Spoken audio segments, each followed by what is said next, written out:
احمد صلی علی رسول کریم اما بعد بسم اللہ الرحمن الرحیم۔ امام غزالی رحمۃ اللہ علیہ فرماتے ہیں کہ عزیز یہ جان کہ اللہ رب العزت نے تجھے کس واسطے پیدا فرمایا ہے کہ آیا کہ تو اور جانداروں کی طرح اپنی کھائے پیے اور اپنی نسل بڑھائے اور اس دنیا سے چلا جائے،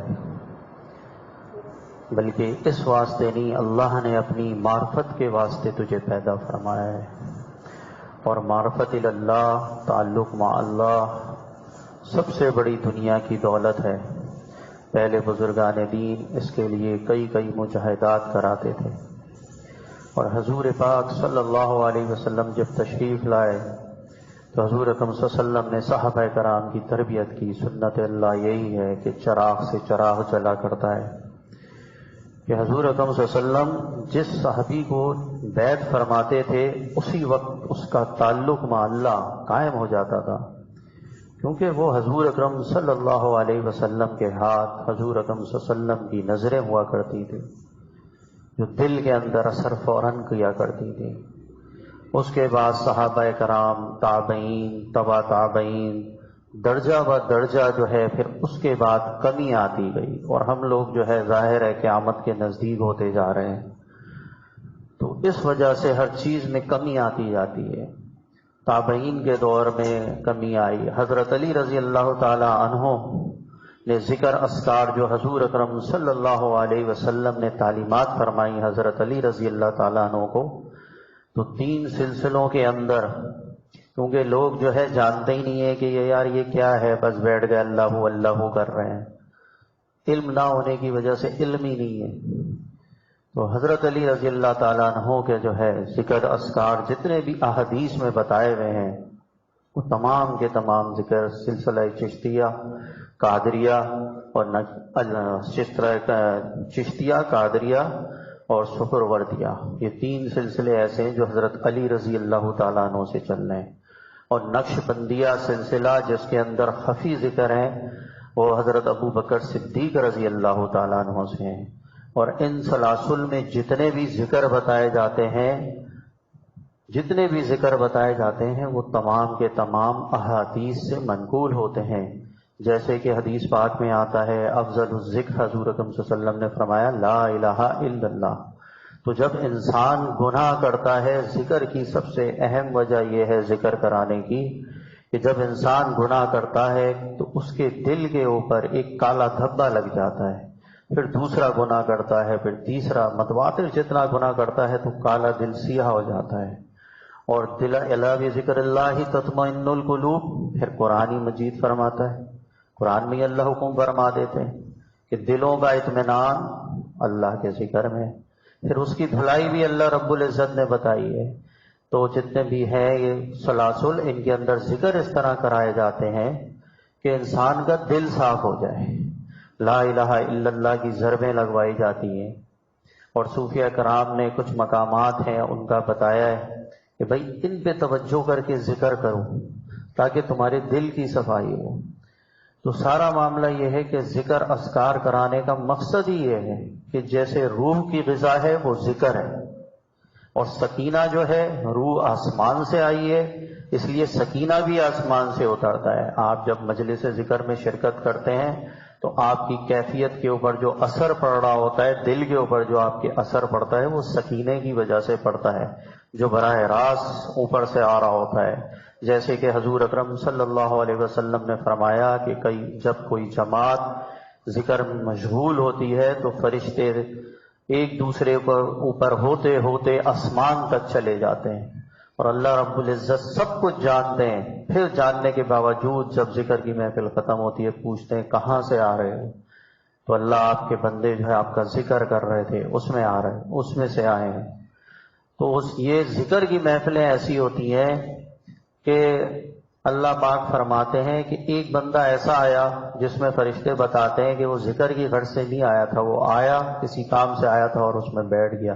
فرمایا یہ ایسی محفل ہیں، اس میں اس کی بھی مغفرت کر دی جاتی ہے۔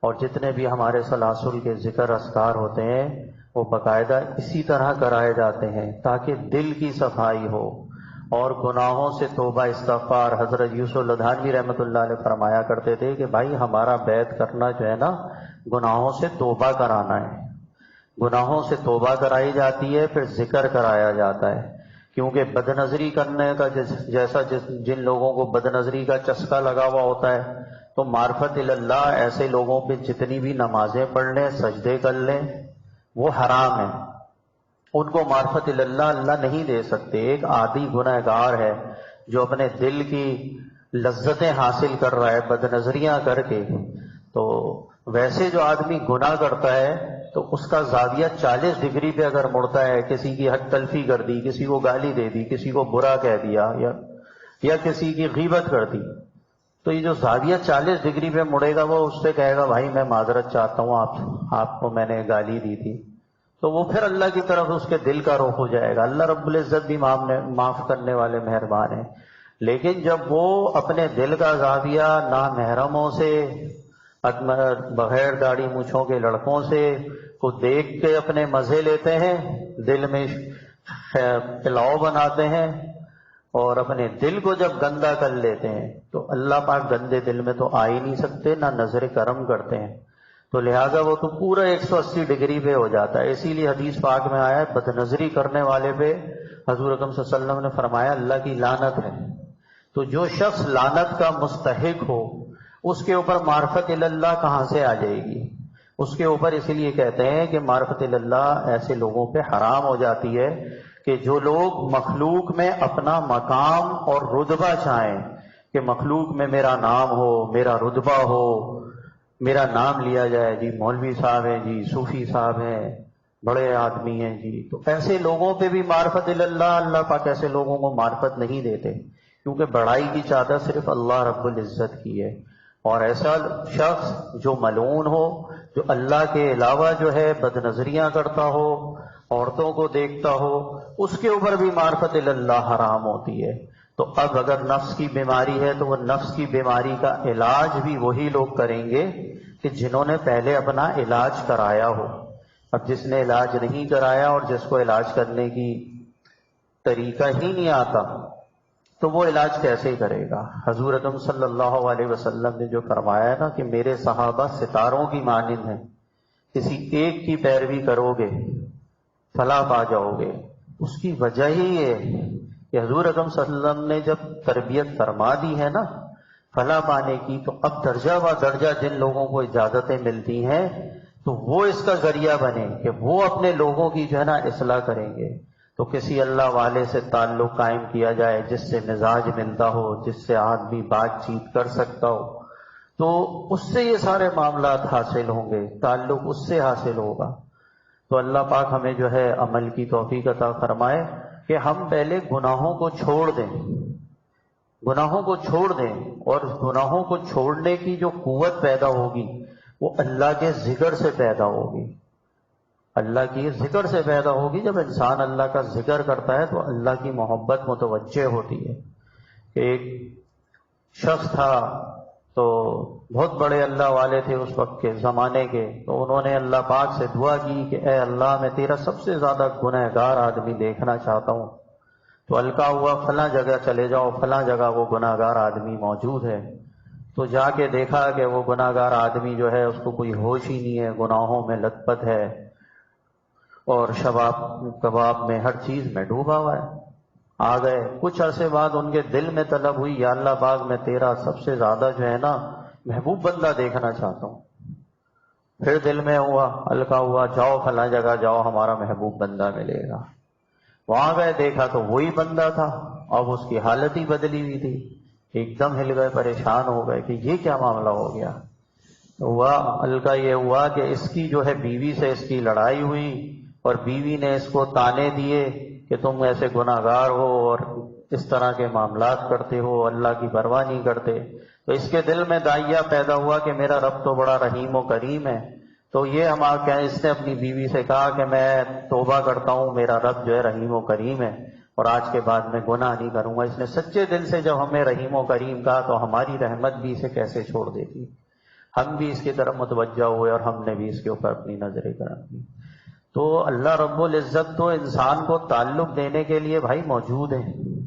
ہر کوئی یہ نہیں ہے کہ کوئی سمجھے کہ جی کوئی عالم ہے تو اللہ اسی کے ہو گئے، کوئی حافظ ہے تو اس کے ہو گئے. درجے ہیں، نور اللہ نور ہے. اور علماء مفسرین نے لکھا ہے کہ اگر بھائی کوئی عالم بھی ہے اور وہ گنہگار ہے اور عبادت گزار نہیں ہے، متقی نہیں ہے، اس کے مقابلے میں اگر ایک آدمی ہے گناہوں کو نہیں کرتا اور بہت متقی پرہیزگار ہے تو اس وقت وہ افضل ہے. عالم ہونا جو ہے وہ درجہ الگ ہے، لیکن عملاً کے اعتبار سے جو ہے جو متقی پرہیزگار ہے اس کا درجہ آگے آئے گا. تو اسی طرح سارے معاملات چلتے ہیں. اللہ رب العزت کے لیے نزدیک جو ہے جیسے قرآن میں آیا ہے متقون کہ اللہ پاک کو تو متقی پرہیزگار لوگ اللہ کے دوست ہیں. اور اگر کوئی علم حاصل کرتا ہے، عالم ہے، حافظ ہے اور اس کے علاوہ متقی ہے تو وہ نور العلا نور ہے، تو اس کا تو کیا ہی مقام ہے. تو اصل چیز یہ ہے کہ اللہ کے ہاں جو قبولیت ہے وہ تقوی کی ہے، گناہوں سے توبہ کی ہے، اللہ کی طرف متوجہ ہونے کی ہے.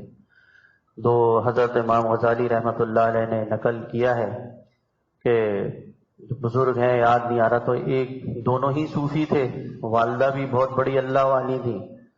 تو کہا کہ ان کے پیچھے جو ہے نماز جو ہے نہیں پڑھتے تھے، اپنے بھائی کے پیچھے نہیں پڑھ رہے.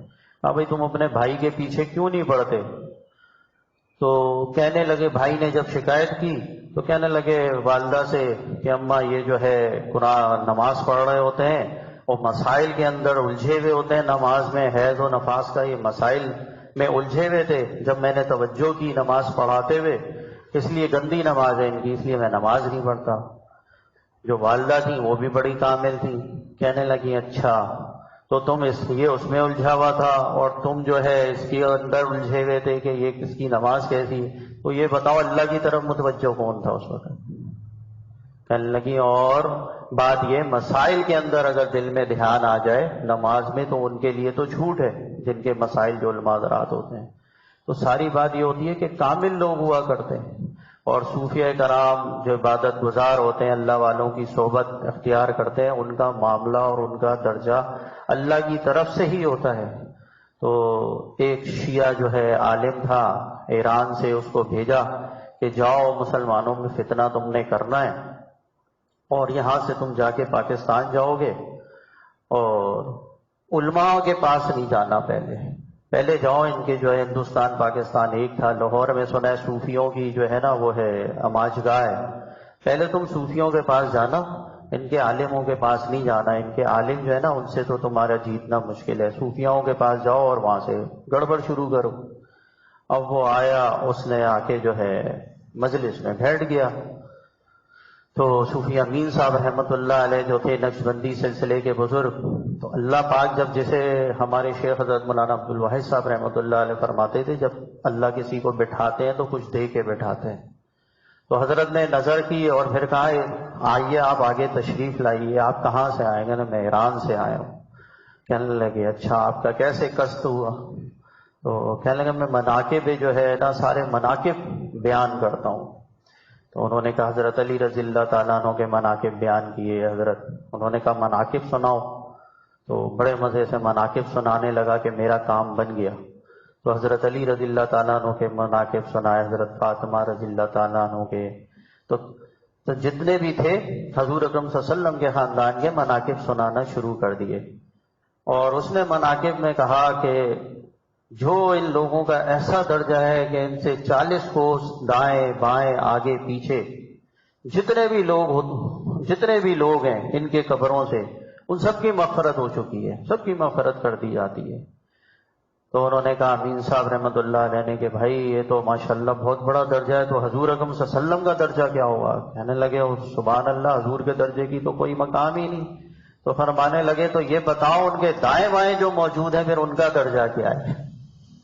اب ان کے دائیں بائیں والوں کا مجھے درجہ فوراً اٹھ کے بھاگ گیا. کہنے لگے جدھر کے صوفیہ اتنے کامل ہوں وہاں کے عالم تو ہمارا علم سے بیڑا غرق کر دیں گے، یہاں پہ مناظرہ بھی نہیں ہو سکتا. تو اللہ پاک جو اللہ والوں کو دیتے ہیں تو کچھ دے کے بٹھاتے ہیں، ایسے نہیں بٹھاتے کیونکہ ان کی صحبت ہوتی ہے. اور یہ جو تعلق ہوتا ہے حضور اکرم صلی اللہ علیہ وسلم سے کڑی چل رہی ہوتی ہے. حضور اکرم صلی اللہ علیہ وسلم نے بیعت کیا، پھر صحابہ، تابعی، تبع تابعی، پھر جتنے بھی ذکر اذکار جیسے میں نے آپ کو بتایا، حضرت علی رضی اللہ تعالیٰ عنہ سے 3 سلسلے ہمارے چل رہے ہیں، نقشبندیہ حضرت ابو بکر صدیق رضی اللہ تعالیٰ عنہ سے چل رہا ہے، تو یہ سارے کامل سلسلے ہیں۔ ان میں جو ہے اپنی جو ہے نا اصلاح کرانے کے لیے انسان آتا ہے، اور ظاہری سی بات ہے جب کوئی دوائی کھاتا ہے، پرہیز کرتا ہے، تو اس کو خود پتہ چل جاتا ہے کہ مجھے فائدہ ہو رہا ہے یا نہیں ہو رہا۔ تو یہ عمل کا میدان ہے۔ اللہ ہم سب کو جو ہے اپنے اللہ والوں کی صحبت اختیار کرنے کی توفیق عطا فرمائے، اور اللہ والوں کے پاس بیٹھنے کی توفیق عطا فرمائے تاکہ ہم لوگ کچھ حاصل کر سکیں۔ اور جب یہ حاصل ہوگا تو احمد علی لوہری رحمۃ اللہ علیہ تو فرمایا کرتے تھے کہ یہ تو وہ موتی ہیں جو قبر میں بھی ساتھ جاتے ہیں، قبر میں بھی ساتھ جاتے ہیں، تو مرتے ہوئے بھی انشاءاللہ پھر ایمانی پہ خاتمہ ہوگا۔ جب انسان اللہ اللہ کرے گا تو اللہ اللہ کرتے ہی انشاءاللہ اللہ پاک اٹھائیں گے۔ اللہ ہم سب کا ایمان پہ خاتمہ نصیب فرمائے۔ 11 مرتبہ سورہ اخلاص میں بسم اللہ الرحمن الرحیم پڑھیں، پھر ذکر شروع کر